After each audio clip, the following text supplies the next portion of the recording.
Meus amigos da Jovem Pan, nesse final de semana, na sexta e no sábado, nós tivemos uma reunião da Corte Arbitral dos Esportes, que, em parceria com a Federação Suíça dos Advogados, fez um seminário de leis de jurisprudência internacional.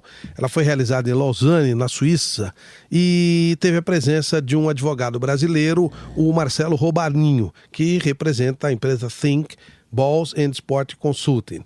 Marcelo Robalinho, muito obrigado por nos atender. Quais as novidades apresentadas nesse seminário, que eu sei que é bastante restrito, né?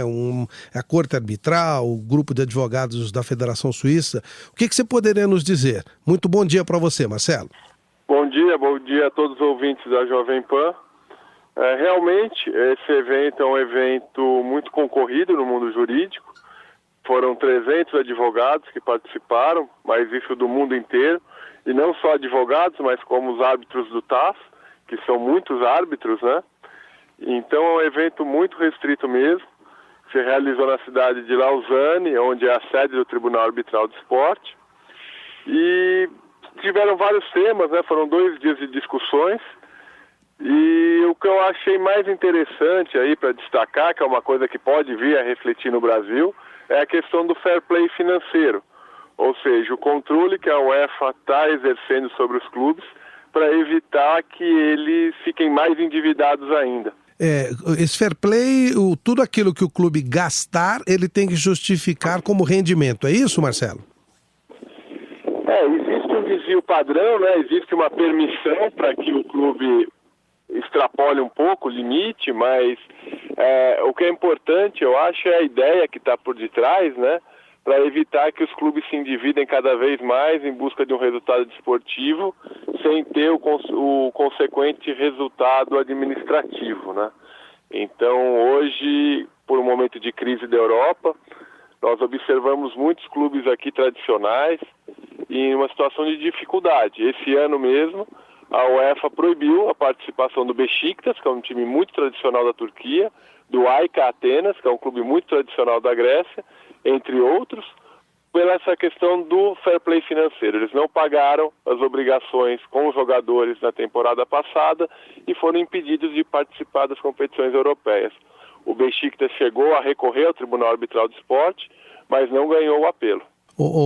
Marcelo, nesse caso, esses clubes que têm sheiks, que têm esses milionários por trás, tipo o Manchester City, tipo Paris Saint-Germain, o Málaga até outro dia, esses clubes eles podem apresentar como justificativa, digamos, uma doação desses sheiks, ou isso não vai ser aceito? Isso é uma outra questão, esse seria o outro lado da moeda, né? De um lado a gente tem os que estão em dificuldades financeiras, por questões administrativas, por questões de dirigentes apaixonados que gastam mais do que pode. E de outro lado a gente tem algumas situações de milionários que compram um clube, mas para satisfação de um prazer pessoal, que pode acabar dali 3 dias ou daqui 3 anos e deixar o endividamento para o clube. Então a preocupação também é essa de médio e longo prazo. Uma coisa muito bacana que a UEFA está exigindo, até para fazer esse balanço de despesas, né, é que uma parte do dinheiro seja investida em infraestrutura em categoria de base, porque é uma forma desses milionários deixarem algum patrimônio para o clube caso vão embora, né? Ou seja, eles até podem investir, mas eles vão ter que deixar infraestrutura e não só comprar um jogador milionário que depois acaba, se ele for embora, nem recebendo, rescindindo com o clube. Então uma parte vai ter que ser investida na estrutura do clube.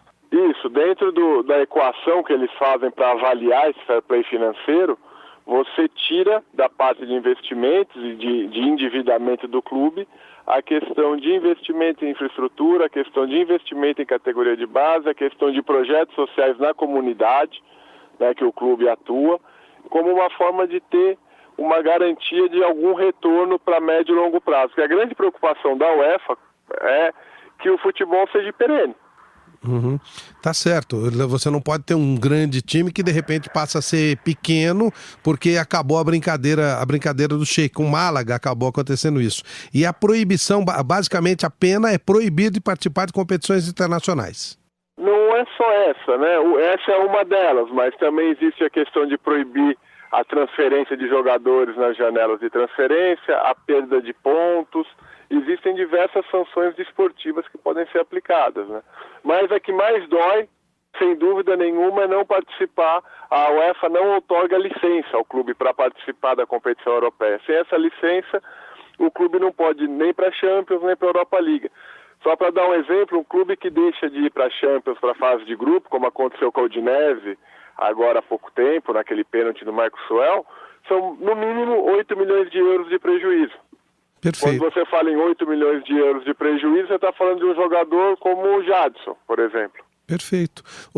Marcelo, para a gente encerrar, quando você liga isso ao Brasil, se chegar um caso, por exemplo, de um atleta de um clube que, por endividamento, não pagou esse salário para o clube, se um caso desse, não pagou esse salário para o jogador, se um caso desse porte chegar a uma corte arbitral, a tendência é o clube ser condenado.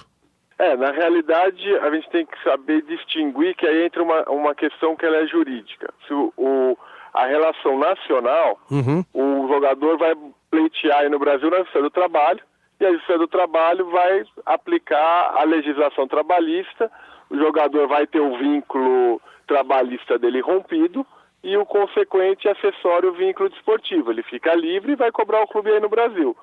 Agora, e também uma outra questão importante é que a UEFA não tem nenhuma influência no futebol brasileiro. Certo. A UEFA seria nossa Conmebol. Só que a UEFA é muito mais influente que a Conmebol na parte de regulamento. Eu como aqui a minha empresa representa 11 jogadores no exterior, eu chego já a participar de vestiário de jogos da UEFA. A organização é tremenda. Você tem um horário para sair do vestiário, os jogadores têm que caminhar pela direita, depois de tantos metros virar para a esquerda. É como se fosse um teatro para você entrar em campo, para você ter um espetáculo digno. Aí na Conmebol, né, questão de Libertadores sul-americanos, a gente vê episódios desagradáveis de violência, de falta de segurança, de atrasos. Então, assim, a Conmebol está muito para trás da UEFA.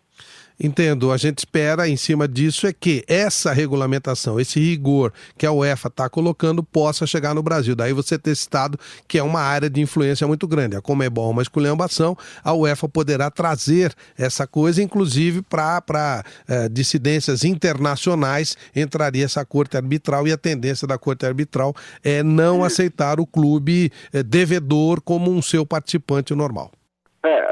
A questão internacional com o Conmebol, a competência é do Tribunal Arbitral de Esportes para julgar. Tá? O julgador vai ser o mesmo. A diferença é que a legislação, a regulamentação da UEFA é muito mais robusta que a regulamentação que nós temos aí de Conmebol. A Conmebol, ao que me consta, não tem essa preocupação de um fair play financeiro como tem a Europa. Tudo bem que aqui nós estamos falando de 53 países que fazem parte, né? É um universo maior. Mas se olhar nossos colegas aí sul-americanos, a situação financeira é terrível dos clubes.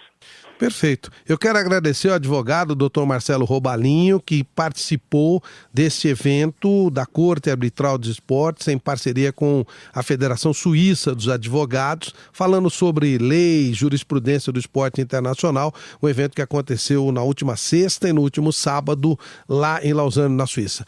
Marcelo Robalinho, muito obrigado pela sua atenção com a Jovem Pan.